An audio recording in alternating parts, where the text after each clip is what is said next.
సరే పోతే పోయింది, నా గొర్రె పోతే పోయింది, 49 గొర్రెలు ఉన్నాయి కదా అనుకున్నాడంట. ఒక గొర్రె పోతే పోయిందిలే, 49 గొర్రెలు ఉన్నాయి, 49 గొర్రెలు చాలా జాగ్రత్తగా కాస్త సరిపోయిందిలే అనుకున్నాడు.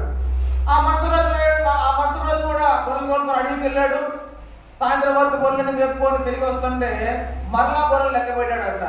అప్పుడు చూస్తే 47 ఉన్నాయంట. 47 గొర్రెలు ఉన్నాయా? ఏమైనా అయిపోయాయి, 2 గొర్రెలు ఏమైపోయినాయి? గొర్రెలే పోతే పోయినాయిలే, 47 గొర్రెలు ఉన్నాయి కదా వాటిని జాగ్రత్త కాద్దామని అనుకున్నాడంట. అలా రోజు ఒకటి గొర్రె పోయిందంట. ఏమైపోయింది? ఆఖరికి గొర్రెలన్నీ పోయినాయంట.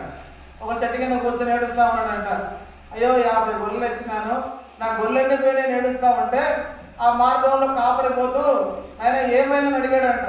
ఏముందండి, నేను ఒక 50 గొర్రెలు వేసుకున్నానయ్యా, నా గొర్రెలన్నీ అడవిలో పోయినాయి అన్నాడంట.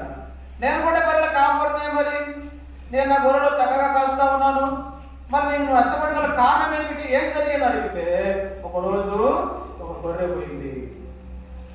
ఆ ఒక్కరోజు ఆ గొర్రెను పోగొట్టుకోవడం ద్వారా ఏమైపోయింది, ఈయన చాలా నష్టపోయిన వాడిగా ఉన్నాడు.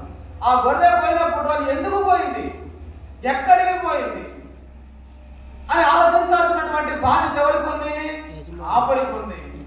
మన సంఘంలో కూడా ప్రతి ఆదివారం ఎవరెవరు వస్తున్నారా, ఎవరెవరు రావడం లేదా, ఎవరు గమనిస్తుంటారు? సేవకుడు గమనిస్తూ ఉంటాడు. ఈరోజు ఏ కుటుంబం వచ్చింది, ఏ కుటుంబం రాలేదు, ఎవరు వచ్చారు, ఎవరు రాలేదు అని. సరే రాలేదు కదా అని వదిలిపెట్టి ఆయన ఏం చేస్తాడు తెలుసా? వాళ్ళ ఇంటికి వెళ్తాడు. వాళ్ళ ఇంటికి వెళ్ళి ఏమ్మా ఎందుకు రాలేదు రోజు నువ్వు మందిరానికి, కారణం ఏమిటి అని ఖచ్చితంగా అడుగుతాడు. మన సేవకుడికి ఉన్నటువంటి మంచి లక్షణం అది.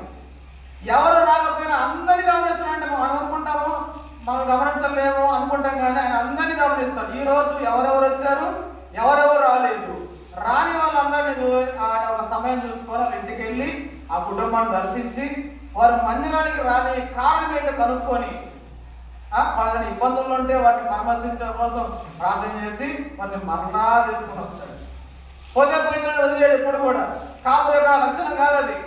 పోతే పోయింది అనుకుంటే రేపు ఇంకొకటి పోతాడు. కనుక కాపురికి ఉన్నటువంటి బాధ్యత మంద పైన. ఒక గొర్రె పోయింది, పోతే పోయిన వదిలిపెట్టలేదంట కాపరి. ఎందుకంటే ఆయన మంచి